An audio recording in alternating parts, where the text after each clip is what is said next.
வணக்கம். பாத்தீங்களா, இந்த ஒரு வீடியோ போடுறேன், நீங்க பாருங்க. இந்த இந்த வீடியோட நான் உங்க சுந்தரம், அட்வொகேட் சுந்தரம். என்னன்னா, ரங்கராஜ் பண்ணிட்டு திருப்பி திருப்பி டிஎம்கே நீ என்ன புடுங்கின, உன் குடும்பத்துக்கு என்ன வேணுமோ 10 தலைமுறைக்கு கொள்ளு பேர் எங்களுக்கு அளவுக்கு சேர்த்துட்ட. கருணாசன் வெக்கம் இல்லைன்னு சொல்லுவான்.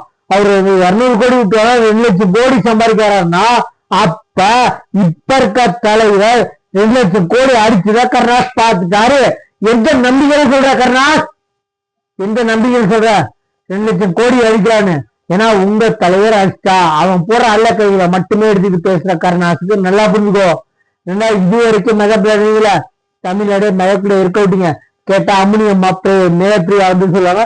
வெள்ளம் இல்லையா, மலையில கொஞ்சம் எக்ஸ்ட்ரா தண்ணி வந்துருச்சான். அம்மா ஒருத்தர் லாபம் தற்கொலைங்களா, நீங்க தற்கொலை எங்கடா இருந்தீங்க?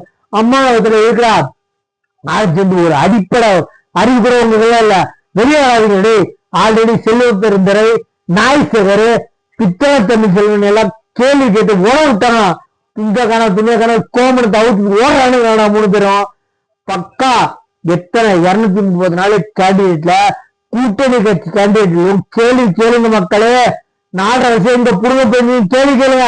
துணிய கோமணத்தை அவுத்து போட்டு ஓடிடுவாருங்க. திமுக காரணம் சொன்னா இவங்க திமுக காரணம் சொல்லிட்டு எவனும் காலம் தூக்க கூடாது. ஆனா ஒரு போதும் சகாப்தம் 2027 முடிஞ்சதா இருக்கணும். என்ன, நம்ம சேனல் சப்ஸ்கிரைப் பண்ணி பாருங்க. இதை பெருசா எதிர்த்தது எந்த கட்சின்னு முதல்ல சொல்லுங்க. திமுக 24 ஹவர்ஸ் திமுக என்ன பதில் சொல்லியிருக்குன்னு சொல்லுங்க. சம்பவம் நடந்து 24 மணி நேரமா திமுக ஏன் வாய் மூடிட்டு இருக்கு? அராஜகம் நடந்துருச்சு, ஒன்றிய அரசு 1 கோடி தமிழர்களை கொன்று விட்டது அப்படின்னு சொல்லி இருக்கணும்ல. 6.25 கோடி வாக்காளர் இருந்த இடத்துல 5.25 கோடியா வாக்காளர் மாதிரி இருக்கு. 97 லட்சம் வாக்காளர் காணாம போயிருக்காங்க. இது தமிழ்நாட்டில் பாஜக வெற்றி பெறுவதற்கு செய்த சதி அப்படின்னு சொல்லணும்ல. நீங்க ஒரு பேய் வரப்போது சொல்லி மிரட்டிட்டு இருந்தீங்க. பேய் வந்துருச்சு. வந்த பிறகு அது பேய்னே சொல்ல மாட்டீங்க. சத்தம் காட்டாம அடுத்த வேலையை பார்க்க போயிட்டீங்க. உங்க கட்சிக்காரங்களாம் போய் முதல்ல போய் வாக்காளர் பட்டியல் வாங்கிட்டு வந்துட்டாங்க. வரைவு பட்டியலில் எல்லா ஊர்லயும் திமுக காரங்க வாங்கிட்டு வந்திருக்காங்களா இல்லையா? அந்தந்த கலெக்டர் வெளியிடுறாங்க. 38 மாவட்ட கலெக்டர் வெளியிட்டாங்க. 38 மாவட்டத்திலையும் போய் வாங்கிட்டு வந்துட்டீங்க. திமுக காரங்க புறக்கணிச்சிருக்கணும்ல. எஸ்ஐஆர் பணி நடக்கும்போது ஆளா போய் நின்னது நீங்க. எஸ்ஐஆர் பணி நடக்கும்போது ஃபார்மை முதல்ல வாங்கிட்டு போனது நீங்க. தமிழ்நாட்டில் 80% ஃபார்மை வாங்கி ஃபில்அப் பண்ணி திரும்ப கொடுத்தது பிஎல்ஏன்னு சொல்லப்படக்கூடிய திமுகவுடைய ஆட்கள். எல்லாத்திலையும் முன்னாடி அந்த வாக்காளர் பட்டியலை வெளியிட்டது மாவட்ட ஆட்சித்தலைவர்கள், கலெக்டர்கள், தமிழ்நாடு அரசுடைய கண்ட்ரோல் இருக்கக்கூடியவங்க.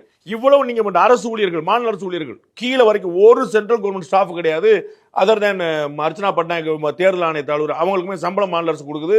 மத்திய ஆணையத்தில் நிற்கிறாங்க. முழுக்க தமிழக அரசு ஊழியர்கள் செய்த வேலை, மாவட்ட கலெக்டர்கள் செய்த வேலை. 97 லட்சம் வாக்காளர்கள் காணும்.